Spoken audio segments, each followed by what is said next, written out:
Qarshi shahrida yo'l transport hodisalarini oldini olish va jamoat tartibini saqlash maqsadida sohaviy xizmat xodimlari bilan hamkorlikda reyd tadbirlari o'tkazilyapti. Tadbirlar davomida transport vositasini old, yon oynalarini ruxsatnomasiz qoraytirib, qayta jihozlab olib, hali haydovchilik guvohnomasiga ega bo'lmagan me'yoriy hujjatlarsiz hamda qidiruvda bo'lgan yo'l patrul xizmati xodimining qonuniy talabiga bo'ysunmagan va spirtli ichimlik iste'mol qilib, qo'pol qoidabuzarliklar sodir etib harakatlangan haydovchilar aniqlanib, qonuniy tartibda choralar ko'rilib, transport vositalari vaqtinchalik saqlash jarima maydonchalariga joylashtirilyapti. Davlat raqam belgisiz harakatlanib kelayotgan vaqtida to'xtash chorasiga bo'ysunmasdan harakatlanib, qarama-qarshi harakatlanib ketganligi bo'yicha ma'muriy bayonnoma rasmiylashtirib, avtomashina vaqtincha saqlash uchun jarima maydoniga yuborildi.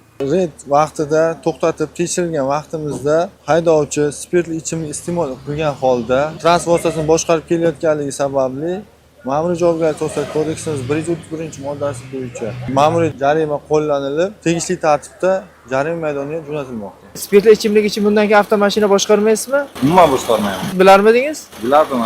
Nima uchun boshqarib kelasiz bo'lmasa? Bir safar kechiring. Shu avtomashina sizga tegishlimi? 85L 865 GA 2106 va 2106 avtomashinasimi? Menga tegishli. Bundan keyin ichib boshqaring, xo'p?